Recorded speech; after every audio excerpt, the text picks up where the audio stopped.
Olá, sejam todos bem-vindos a mais uma edição do programa Autores na Web. Hoje nós vamos conversar sobre a coleção Apesarte, aprovada no PNLD 2019. Para isso, a gente recebe aqui no estúdio os autores, Eliana Pugi e André Vilela. Sejam todos bem-vindos. Obrigada por aceitar o convite e parabéns também, né, por essa conquista. Obrigado. Bom, a gente tem pouco tempo até para conversar sobre tanta coisa.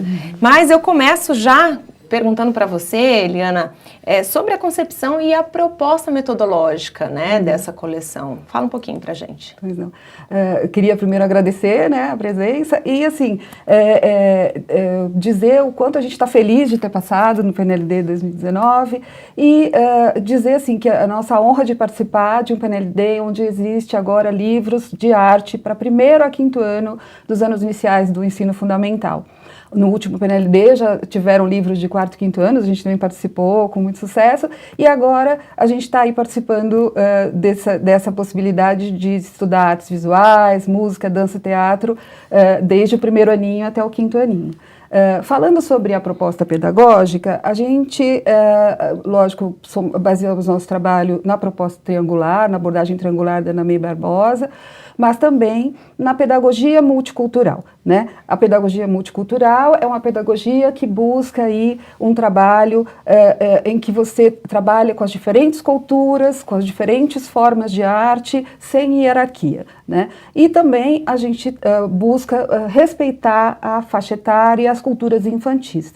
Então, a proposta pedagógica, né, que é onde a gente baseia aí nosso trabalho no sentido de escolha de didática mesmo, é também o trabalho por projetos, né? Então, o livro ele é organizado também pensando nesse trabalho por projetos. Então, aqui nós estamos vendo uma abertura de unidade, né?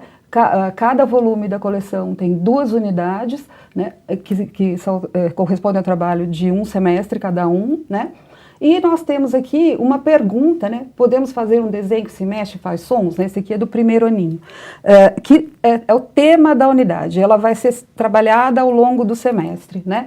E a gente, então, para responder essa pergunta, a gente trabalha com 2 linguagens artísticas. Aqui, nesse caso, a gente tem a linguagem visual, então, a arte dos pontos, linhas e formas, o desenho, né? Então, com o desenho, a gente pode fazer um desenho que se mexe. Então, a gente aborda no primeiro capítulo a linguagem visual e o desenho. No segundo capítulo, a gente trabalha com as artes musicais, a gente trabalha com a arte de escutar os sons, a gravação sonora. Então, o aluno ele é preparado ao longo do semestre, com esses 2 capítulos, com essas 2 linguagens, a chegar no final do semestre e responder, né? Conseguir entender que com o desenho e com os sons, ele pode fazer um desenho animado, por exemplo, né? Então, podemos fazer um desenho que se mexe e faz sons, né? Uma afirmação, aí, uma exclamação.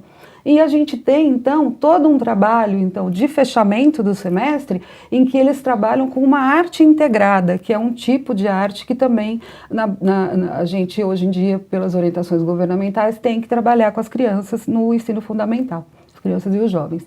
Então, o nosso projeto, ele é com base num tema, né? Um tema ligado ao mundo da arte, ligado a todos os conteúdos e procedimentos que a criança tem que aprender aí ao longo do ensino fundamental, mas em que ele, então, vai culminar numa forma de arte integrada, né? Então, desse jeito, você tem, ao longo do ano, o trabalho aprofundado com as linguagens, né? É um trabalho onde você tem aí um aprofundamento na linguagem visual, na linguagem musical, na linguagem teatral, na linguagem da dança corporal, e ao mesmo tempo você trabalha com formas de arte integrada, como, por exemplo, as artes audiovisuais, né? Como, por exemplo, um festejo popular, que você tem todo tipo de arte, ou com uma arte mais contemporânea, tipo uma instalação, uma intervenção artística, que fecha esse trabalho do semestre, né? Isso você já está até passando um pouco para a gente da estrutura e da organização, né? Isso mesmo. Como que foi pensado? Mesmo. Tem mais algum slide para a gente dar uma olhada? Isso mesmo. Então, nós temos aqui a estrutura do livro, né? Está aqui no sumário, onde você tem, então, a possibilidade de entender que você tem uma unidade semestral, Cada capítulo corresponde aproximadamente a um bimestre, né? E um fechamento do semestre, que sempre culmina também numa uma mostra cultural, numa apresentação, né? Em algo que, uma apresentação de cinema, por exemplo, uma sessão de cinema, sempre você acaba tendo essa possibilidade de fechamento do trabalho, né? Então, a unidade é formada por 2 capítulos, né? Cada capítulo tem aborda uma obra de arte e a vida de um artista, né, a obra dele. Tem muitas atividades, né, atividades de experimentação nas linguagens, né. Tem também a ampliação do repertório cultural, que é outra questão que a gente olhou ali com cuidado, porque é preciso você trazer outras formas de arte também, né? E outras sessões que depois o André vai aprofundar um pouco mais. Então vamos lá, vamos passar agora para o André um pouquinho. André, você pode falar para a gente das principais sessões, como elas foram separadas, divididas, planejadas, né? O que acontece nelas? Deixa eu passar aqui.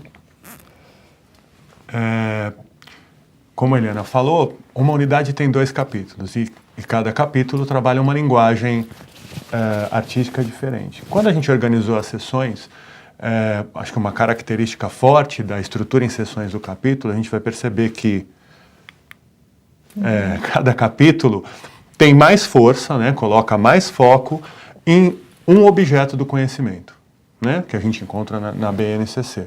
Não que ele aborde somente conteúdos e habilidades relacionados a um único objeto do conhecimento, mas a gente vê como esse objeto ele é o fio central. Então, a gente sempre tem conhecendo obras e artistas. O capítulo parte de uma obra, de um artista, que dialoga com a pergunta central da unidade que a Eliana colocou. Tem uma pergunta central. Então, por exemplo, a gente está trazendo o exemplo da unidade 1, que é possível fazer uma obra de arte que misture desenhos e sons. Então, a gente partiu, nesse caso, esse primeiro capítulo, pega o desenho. Não necessariamente toda a obra ou o capítulo inteiro dialoga com a pergunta, porque a partir da pergunta tem uma obra, e essa obra a gente se aprofunda no artista e amplia e abre o leque. Então a gente trabalha elementos relacionados a um objeto do conhecimento, por exemplo, nessa sessão que conhece o artista, conhece a obra, aos contextos e práticas, porque o aluno o estudante vai ver como é a obra desse artista, como ela se apresenta, em que contextos ela se apresenta, como o artista produz, vai apreciá-la, vai observar suas características. Também entra um pouco, por exemplo, dos elementos da linguagem, porque ele aprecia a obra, vê as suas características, né? Quando a gente vai para sessões que têm atividades práticas, que propõem atividades práticas, propõem experimentações... Que todo mundo gosta, né? Todo mundo gosta, todo mundo adora. É importante que elas estão estruturadas para explorar determinados aspectos dessa experimentação, né? Não são experimentações... O nome pode sugerir, né, que é aleatório, né? Vamos experimentar. E a gente pode ter uma interpretação experimentar no sentido de sem orientação, mas é uma experimentação orientada.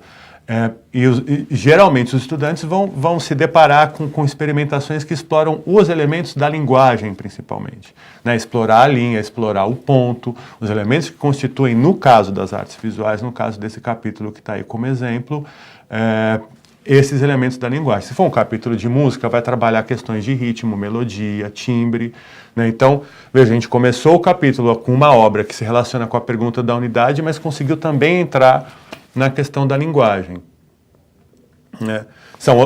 Algumas atividades práticas são mais pontuais, a gente não chama de experimentação, porque elas são exercícios em cima de conceitos que eles acabaram de aprender, por exemplo, a estudar a obra do artista. Quando a gente vai para uma outra sessão, que também é de produção, fazendo arte, né, a gente aborda uma coisa um pouco mais complexa, um objeto de conhecimento mais complexo, com habilidades mais elaboradas, vamos dizer assim, para o estudante, que são os processos de criação, porque dele vai relacionar assuntos que ele estudou, vamos dizer, as materialidades, os elementos da linguagem que ele viu, e geralmente, em muitas das vezes, ou quase todas, um trabalho em grupo, né, porque ele vai estar num processo de criação, para elaborar uma obra que tem uma característica, um trabalho, uma produção que tem uma característica mais autoral, né? Então, se numa experimentação ele explora as materialidades, os elementos da linguagem, aqui ele explora a criação mesmo, ele tem uma proposta a partir dessa ideia, a partir de uma ideia sua, né? E a gente tem também, porque acho que é muito importante, voltando à questão de contextos e práticas, a gente procura trazer sempre diferentes sessões ao longo de cada capítulo,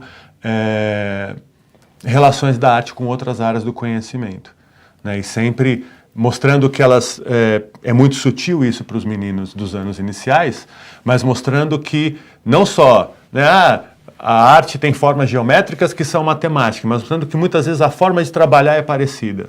Então, se na arte você faz pesquisa para criar, na geografia você também faz pesquisa. Se na arte você reflete acerca das relações entre as formas e tamanhos, na matemática também. É uma relação mais estrutural entre as diferentes disciplinas, que é a interdisciplinaridade de fato, né? E como o livro está estruturado, os capítulos se estruturam em cima de um tema de um projeto, a gente acha muito importante momentos de avaliação. Momentos que o estudante pegue suas produções, vê então o que aconteceu ao longo desse capítulo. O que isso que eu fiz, por exemplo, que é uma pergunta muito legal para eles refletirem, o que isso que eu fiz nesse capítulo tem a ver com aquela pergunta que a gente começou lá atrás na abertura da unidade. Então, essas sessões, na hora de retomar o portfólio, registrando, são maneiras de avaliação e autoavaliação. E como a gente sabe que é importante ter contato com a produção, a gente sempre traz dicas de visitação, né? Como você pode estruturar para procurar na tua cidade, perto de você. Às vezes a visitação pode ser num site também, né? Olha só, André, bom, é incrível, né? É tudo planejado. Vê-se que não tem, de aleatório realmente não tem nada. Rapidamente, nosso tempo está no fim, queria que você falasse um pouquinho sobre o Manual do Professor. Rapidamente, então. Acho uma coisa muito legal, o Manual do Professor é em U. Então, quando o professor pega o livro, né, ele tem um símile do livro do estudante, tem as orientações pontuais em cada momento, em cada sessão. A gente traz, para cada momento que está sendo trabalhado, indica quais são as habilidades, quais são os objetos do conhecimento da base nacional que estão sendo trabalhados, porque o professor vai entender melhor quais são os objetivos de aprendizagem. E ao longo, né, a gente pode trazer orientações pontuais acerca de como encaminhar a atividade, a gente traz propostas de textos complementares que ele pode pesquisar para encontrar ou na internet ou na biblioteca, sugestão de livro e também trechos desses textos. A gente tem um capítulo, nesse momento está tratando de algo relacionado à estética, a gente seleciona um trecho bacana de um livro que ajude, que dê apoio para ele fazer uma reflexão e quando a gente sabe que pode ser necessário uma atividade complementar para ajudar o professor a realizar aquela atividade que está lá no livro. Pode ser uma atividade prática, que dialogue com a atividade que está ali, pode ser uma atividade de pesquisa para, por exemplo, ampliar o repertório em relação ao conteúdo que está lá. Eu gostaria de complementar uma coisa interessante, que é o seguinte, quando a gente trabalha por projetos, a gente nunca pode perder o fio da meada desse projeto. E no Manual do Professor, a todo momento a gente sempre chama o professor para ele não perder esse fio, para ele sempre retomar o tema do projeto, porque é um projeto de um semestre, né? Gente, olha, eu queria parabenizá-los mais uma Obrigado. vez. Está linda a coleção. E passa rápido, né? Passa voando. Daria para a gente falar sobre a coleção aqui por muito mais tempo. Obrigada mais uma vez, viu? E olha só, a gente se encontra na próxima edição do Autores na Web com um novo tema, sempre aqui, junto com você. Até lá!